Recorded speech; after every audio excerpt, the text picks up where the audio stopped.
Hola, soy Alejandra. La sesión pasada hablamos sobre la genética en general, pero hoy hablaremos sobre las leyes de Mendel para comprender cómo funciona la genética actual. Acompáñame a esta nueva aventura. Te platicaré sobre las leyes de Gregor Mendel. Mendel fue un monje austriaco que vivió en el siglo XIX. Estudió matemáticas y ciencias naturales en la Universidad de Viena.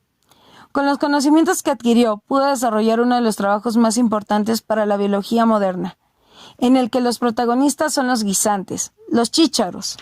Su trabajo sirve para explicar el por qué no somos idénticos a nuestros padres. En resumen, por qué cada uno de nuestros padres solo aporta el 50% de nuestras características. Somos una combinación de ambos. Veamos cómo Mendel explica este comportamiento de las características. Las leyes de Mendel son los principios que establecen cómo ocurre la herencia, es decir, el proceso de transmisión de las características de los padres a los hijos. Las tres leyes de Mendel son: primera ley, principio de la uniformidad. Segunda ley, principio de la segregación. Tercera ley, principio de la transmisión independiente. La primera ley de Mendel se conoce también como la ley de la uniformidad, la cual explica cómo dos organismos que son diferentes en una característica se cruzan para obtener nuevos organismos. Vamos a verlo. Fijémonos en la siguiente imagen. Aquí tenemos a un chícharo de forma lisa y de este lado tenemos a uno de forma arrugada. La característica que vamos a medir será la forma de nuestro organismo. Ahora, ¿qué pasa si a estos dos chícharos los cruzamos? Bueno, pues vamos a obtener a 4 hijitos. ¿Por qué 4 hijitos y no solamente 2? Bueno, eso se debe a que existen 4 posibilidades de cómo pueden salir los descendientes. Ahora vamos a ver cómo va a ser cada uno de los descendientes en su forma. Esto se puede explicar gracias a una herramienta muy importante en genética que se llama cuadrado de Punnett, que sirve para calcular las probabilidades de la distribución de las características. Punnett fue otro científico genetista que creó esta herramienta. Mendel nos dice que 2 genes que controlan una característica se separan al formarse los gametos, por lo que cada gameto lleva un factor hereditario. Recordemos que durante la división celular llamada meiosis, la información genética se separa en cada célula nueva, y la forma de representar esta separación de genes es por medio de letras, mayúsculas para indicar la característica dominante y minúsculas para indicar la característica recesiva, las cuales reciben el nombre de alelos. Cada alelo se irá a un gameto en el momento de la cruza. Los alelos los vamos a colocar en los extremos del cuadrado de Punnett para poderlos cruzar entre sí. ¡Listo! Ya separamos los genes. Ahora hay que cruzarlos. Si observamos bien, los 4 hijitos tienen sus alelos diferentes, porque tienen una letra mayúscula y una letra minúscula. Ahora bien, ¿cómo serán en su forma? Las letras que escribimos primero son las mayúsculas.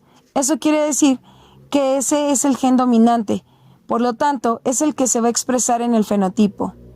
Y la letra minúscula es el gen recesivo, y aunque no se exprese, es parte del código genético. Entonces, los 4 hijos son lisos, por lo que los 4 tienen su primera letra mayúscula. También llamada la ley de la distribución independiente, dice que cuando se consideran 2 características en una cruza, los genes que controlan a cada uno de los caracteres se separan y se distribuyen en los gametos, de forma independiente del gen que controla a la otra característica del organismo. ¿Qué nos dice esto? Los genes de cada chícharo se van a separar al formarse sus gametos, pero no porque domine la característica lisa vamos a poner la letra mayúscula en los 2 gametos. No, ponemos la letra mayúscula y después la minúscula, justo así, para poderlos cruzar entre sí. Si observamos bien, podemos notar que hay 3 tipos de hijos por la combinación de sus alelos, porque 2 de ellos tienen una letra mayúscula y una minúscula. Uno tiene sus 2 letras mayúsculas y otro tiene sus 2 letras minúsculas. Veamos cómo será su forma. Recuerda que las letras que escribimos primero son las mayúsculas. Eso quiere decir que ese es el gen dominante, por lo tanto es el que se va a expresar en el fenotipo, y la letra minúscula es el gen recesivo, puede o no expresarse. Entonces, observemos bien. 3 de los hijos son lisos porque tienen su letra mayúscula primero, y solo uno es arrugado porque su primer letra es la minúscula. Entonces, eso quiere decir que el gen recesivo sí se expresó en esta generación. A estos 4 hijos los llamaremos la segunda generación filial.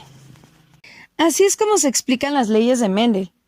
Y lo divertido de la genética es que este experimento es aplicable en el ser humano. Podemos ver cómo sería nuestro próximo hermanito. En los seres humanos, el núcleo de las células contiene 46 cromosomas, o 23 pares de ellos. La mitad de estos cromosomas procede de tu papá y la otra mitad de tu mamá. Los primeros 22 pares de cromosomas reciben el nombre de autosomas y el último par lo forman los cromosomas sexuales, el X y el Y. Los cromosomas sexuales determinan si una persona es de sexo femenino o masculino.